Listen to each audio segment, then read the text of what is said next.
Jimmy Kimmel Live returned to ABC's airwaves last night after nearly a week's absence in response to a threat from FCC Chairman Brendan Carr to stations carrying the program. Two large local station ownership companies with businesses before the FCC, Nexstar and Sinclair Broadcast Group, chose not to air Kimmel's show, so some markets did not see it. Houston did, and during it, Kimmel did not hold back his frustration. Anyway, as I was saying before I was interrupted, this show is not important. What is important is that we get to live in a country that allows us to have a show like this.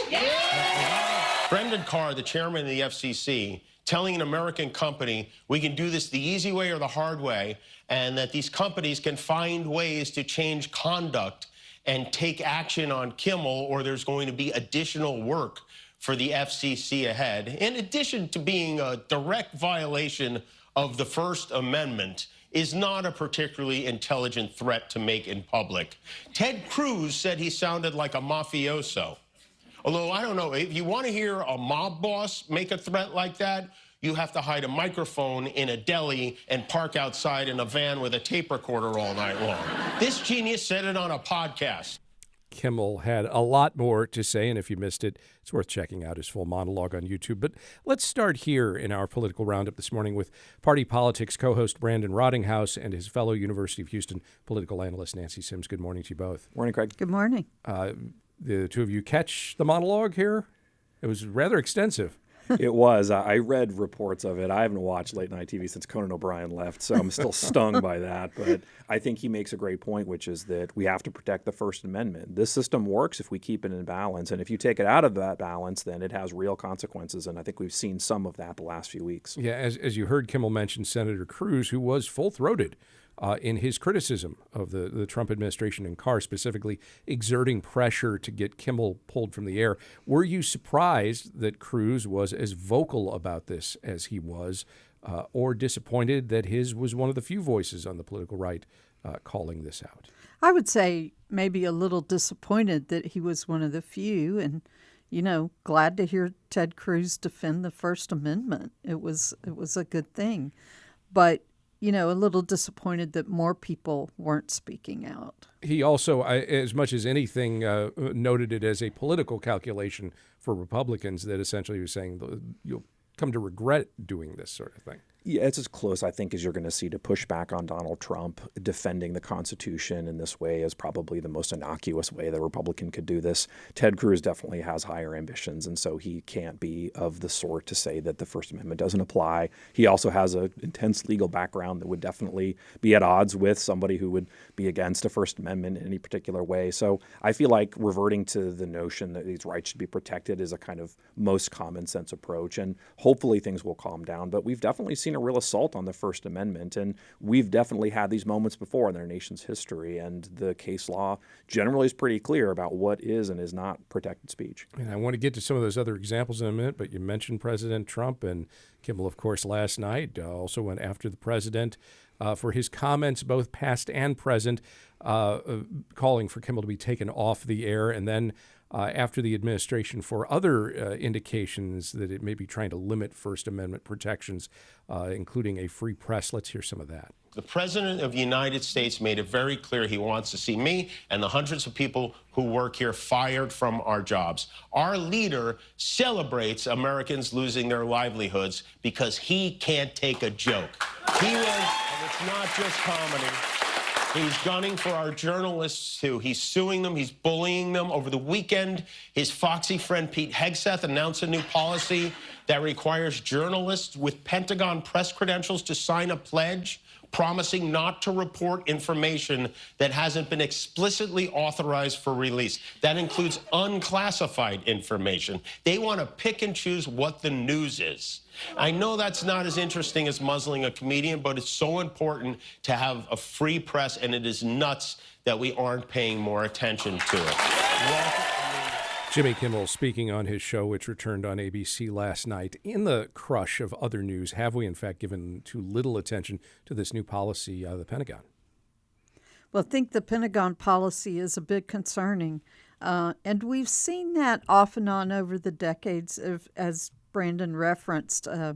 we saw in the Gulf War, and then again in the early 2000s with Afghanistan and Iraq, we saw quite a bit of attempts to manipulate the media, but they were never quite muzzled like this edict that's coming from Hegseth.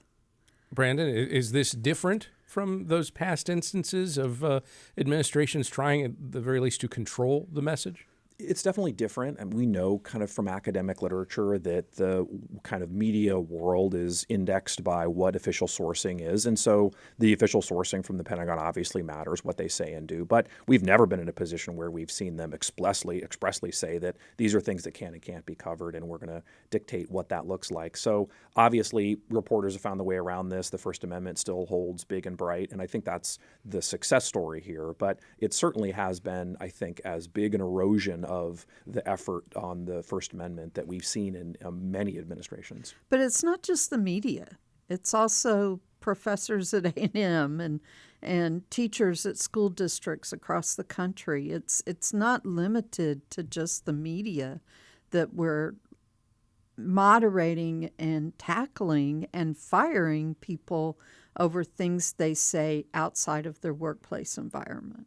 And it's also not the only instance of stories in the news that relate to the First Amendment and court challenges over various protections. Let's talk about a couple others of those that are here in Texas. There is the ACLU suing over the state's law requiring the 10 Commandments be on display in every public school classroom. What's the basis for the lawsuit?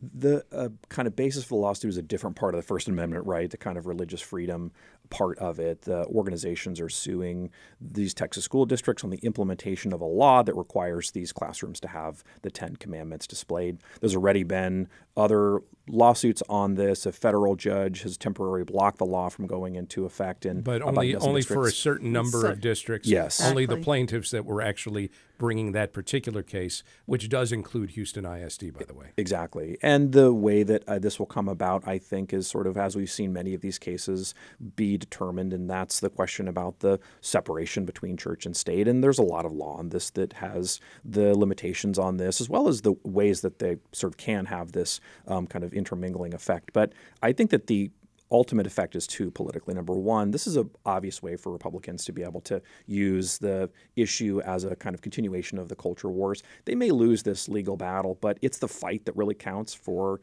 their voters. We've got elections coming up in 2025, not midterm ones or presidential ones, but you've got a lot of ballot issues that are constitutional for the Texas, and those issues definitely the Republicans would like to see in a particular direction. But you've also got a lot of local school board fights. So this issue could be the defining issue in a lot of those fights, which we've seen increased in terms of polarization. So the fight is about the First Amendment for sure, but really that's just the battleground, right? How it gets fought is really, I think, a big pack too.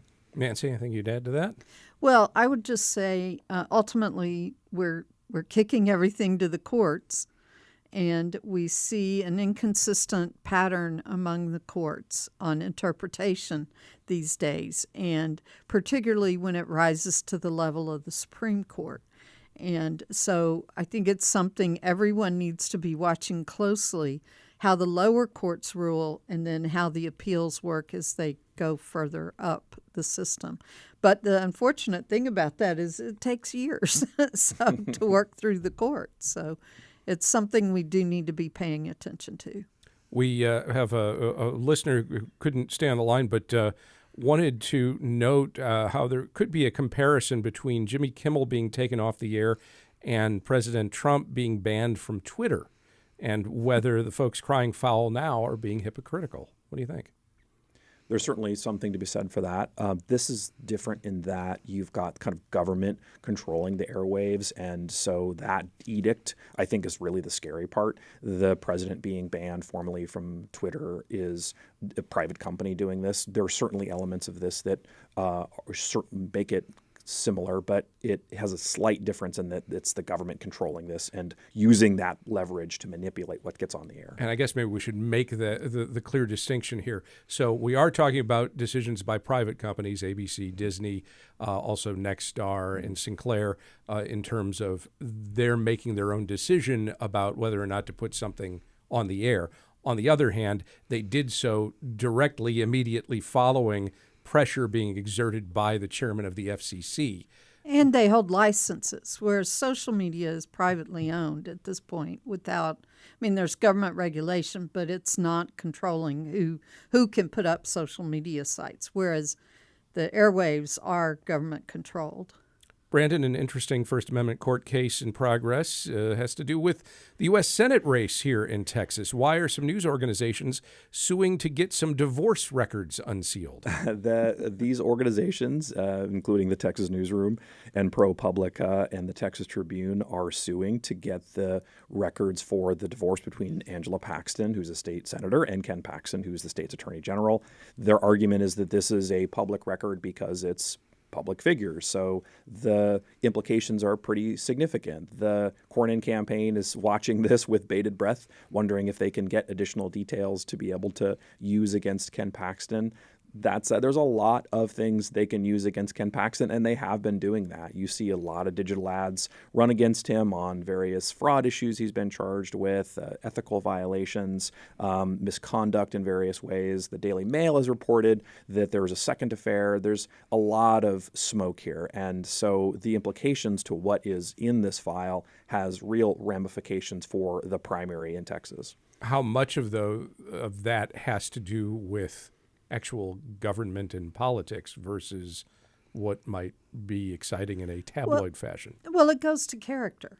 So in an environment that we're in where things like the First Amendment are being questioned daily, you have an elected official that's seeking a higher office who, has a history of legal problems, of staff issues, of marital affairs, and a variety of things. So character is critically important for John Cornyn. He's who's usually had a fairly good reputation on the personal front, and had felt very threatened by Paxton. He's trying to make sure people know who the real Ken Paxton is and to make the issue of character more important. But he wasn't one of the ones that spoke out on the First Amendment for Jimmy Kimmel. We are discussing developments in politics in our regular Wednesday political roundup as we seek context and clarity on fast-moving events from the University of Houston's Brandon Rottinghaus and Nancy Sims.